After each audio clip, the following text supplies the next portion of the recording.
Hey folks, this is Kalani. Welcome back to the Nighthold raid guide for normal and heroic. This time we'll be looking at Star Augur Ettraeus. This boss fight is super pretty, and don't worry about the cramped room because it will change throughout the fight.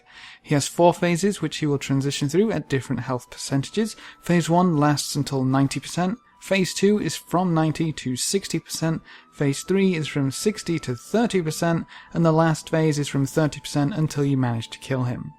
For most phases he will use an impact ability, an ejection ability, and a nova ability. Phase 1 is his star phase, where you'll spend almost no time. He has 2 abilities in this phase, Starburst and Coronal Ejection. Starburst is just a single target attack which deals a lot of damage. Coronal Ejection detonates after a short delay and fires missiles at random players which deals damage up front and another chunk of damage over time. Honestly, you'll be in this phase for maybe 20 seconds. Phase 2 starts at 90% and is the boss's Ice phase. His Starburst turns into Ice Burst. This is still targeting the tanks, except now it AoEs within 6 yards, so make sure your tanks stay spread out from the raid.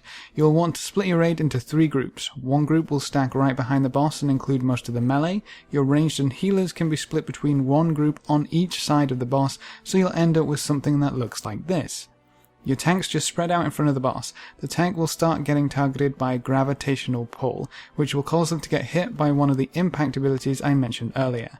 During this ice phase, they'll get hit by comet impact, which deals a decent amount of AoE damage on top of the tank, so make sure they're away from the group. The comet also applies a debuff called Absolute Zero. This debuff deals a huge amount of damage over time, so your tanks need to get rid of it quickly, but to do so they need at least 3 other players to be inside the circle they have. Simply have your tank move to one of your side groups to remove Absolute Zero so everyone else can stand still. Have your tanks go back and forth between your side groups to remove Absolute Zero, because if they go to the same group twice in a row they'll cause a few people to get stunned for 10 seconds. The boss will also use Icy Ejection in this phase. It's a pretty simple frost debuff which damages and slows you over time and then explodes. Anyone with this debuff needs to run out of the groups and away from each other to let it explode and then get back to their positions. His last ability in this frost phase is Frigid Nova. This is a huge AoE to the entire raid which gets mitigated when players are stacked together. Stay stacked in your groups for the Frigid Nova cast and it's never too much to worry about. At 60% health, you'll transition into the boss's Fell phase and he'll start using Fell abilities, the most important of which is Fell Ejection. This will target random players and leave a ticking dot on them. With every tick, the afflicted player will also drop a small Fell pool on the floor. You'll want to spread out as much as possible to avoid killing each other with your Fell Ejections. Stack them as close together as possible because the only way to get rid of these pools is by using Fell Impact. This is the new impact ability which comes from gravitational pull and will target the tanks once again. When the impact hits, it can clear any fell pools within its AoE, so have your tanks run out to the clumps of fell pool and clear them as best they can. Try to clear the melee area as much as possible so you have room to move. The impact will also deal a large amount of damage, so everyone else needs to stay clear of your tanks as they run out to clear up the mess. There's also a tank debuff called Fell Burst to deal with. This is a typical stacking damage over time effect, so your tanks will need to swap, but seeing as they are already running around to deal with the fell impacts, just tank swap whenever a tank comes back from clearing pools or when your tanks reach 8 to 10 stacks.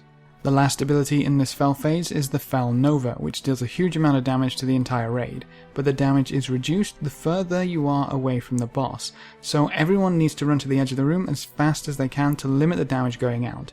Make sure to keep the pools as clean as possible so you can actually get to the edge without killing yourself. When the boss goes below 30%, you'll enter the Void phase, which will last until the boss dies. Of course, all of his abilities have changed once again. His burst ability is now Void Burst. This will apply a very fast stacking debuff on your tanks, which deals damage over time. When this debuff expires, it spreads to 2 other players with half the stacks it had when it expired.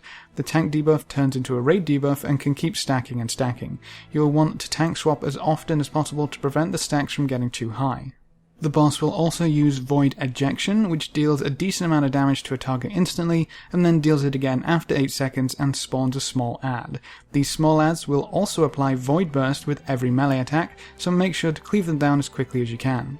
You're also going to have to watch out for Void Nova. This deals a large amount of raid-wide damage and applies a stack of Void Burst to everyone, so you can see how those Void Burst stacks can very quickly get out of hand. You'll need to burn the boss before the stacks of Void Burst overwhelm you.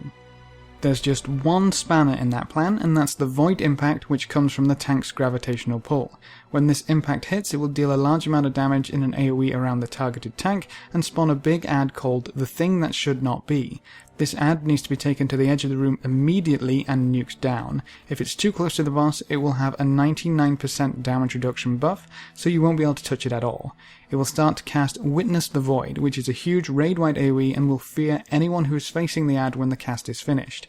Make sure to turn away for the end of the cast, and you'll need to nuke this ad down as fast as you can, because all of the raid-wide AoE will quickly decimate your group.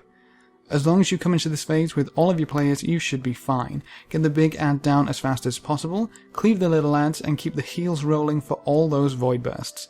And that's all you should need to take down Star Augur Ettraius on normal and heroic. If you have any questions or queries, please leave them in the comment section below, and I'll get back to you as soon as possible. Feel free to check out any of my other Nighthold guides as they become available. Remember to leave a like just below the video before you leave, and if you want to see more, make sure to subscribe.